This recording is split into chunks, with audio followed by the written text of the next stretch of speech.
একজন মানুষকে জেলে বন্দি করে রাখার পর ওই লোকটা শুরু করে দেয় জেল পালানোর এক অবিশ্বাস্য ঘটনা। শুরু করার আগে বলে রাখি, এটা কিন্তু একটা সত্য ঘটনা, তাই পুরোটা দেখতে থাকুন।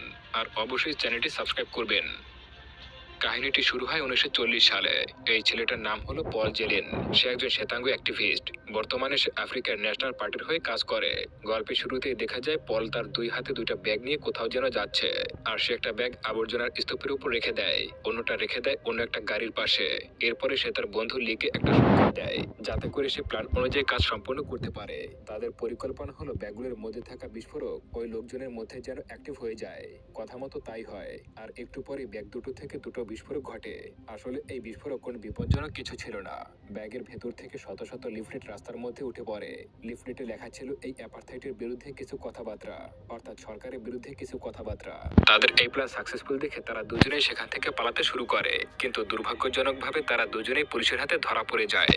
সময় মতো তাদেরকে কোর্টেও তোলা হয়, তবে মাঝখানে পলের বউ তাকে কিছু টাকা দেয়, যাতে জেলখানায় এটা কাজে লাগে। বিদায় নেওয়ার সময় সে বলে সবসময় সে তার পাশে আছে থাকবে। এরপরে পল বাথরুমে যায় আর টাকাগুলো একটা পলিথিনে মুড়িয়ে তার পায়ুপথ দিয়ে ভেতরে ঢুকিয়ে রাখে। এরপর আদালতে তাদেরকে নিয়ে যাওয়া হয়। আদালত বলে, তোমরা নিজেদের জাতির বিরুদ্ধে কাজ করছো আর সরকারের বিরুদ্ধে নিয়ে কথা বলছো।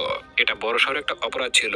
অর্থাৎ সরকার নিজেই কালো মানুষদের বিরুদ্ধে একটা আইন তৈরি করেছিল, যার কারণে শাস্তি হিসেবে পলকে 12 বছরের কারাদণ্ড আর লিকে দেয় 8 বছরের কারাদণ্ড। পরবর্তী দৃশ্যে দেখা যায় তাদের দুজনকে একটা বিশেষ জেলখানায় নিয়ে যাওয়া হচ্ছে। এই জেলখানাটির নাম হচ্ছে প্রেটোরিয়া।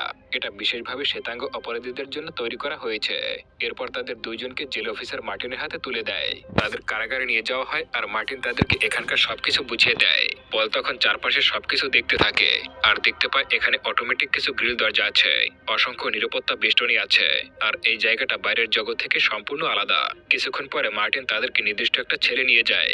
তাদের ছেলেটা ছিল শক্ত ক্রিমের দরজার মধ্যে সুরক্ষিত অবস্থায়। আসলে পল ওই রাতে মোটেও ঘুমাতে পারেনি, কারণ সে যে পুলিশের হাতে এইভাবে ধরা পড়ে যাবে তা সে কল্পনাও করতে পারেনি। পরদিন সকালে নাস্তা করার সময় সকল কয়েদিদেরকে ক্যান্টিনে নিয়ে আসা হয়। পল তখন ওখানে একাই ঘুরছিল। এমন সময় ডেনিস নামের একজন বৃদ্ধ লোক এসে তাকে সাইডে নিয়ে যায়। ডেনিস আসলে একসময় রাজনীতির সঙ্গে যুক্ত ছিল, আর তাকেও নাকি এই অ্যাপারথাইডের বিরুদ্ধে কথা বলার জন্য বন্দী করা হয়েছে। অর্থাৎ কালো মানুষদের জন্য কথা বলার জন্য তাকে বন্দী করা হয়েছে। সে বর্তমানে যাবজ্জীবন সাজা ভোগ করছে। কিছুক্ষণ পরে লি ওখানে যোগ দেয় আর তিনজন নিজেদের পরিস্থিতি নিয়ে আলোচনা শুরু করে। সাথে সাথে তাদের কথাবার্তা শুনতে পায় ফরাসি এক আসামি।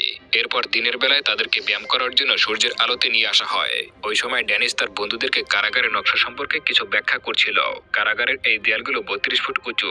রাতের বেলায়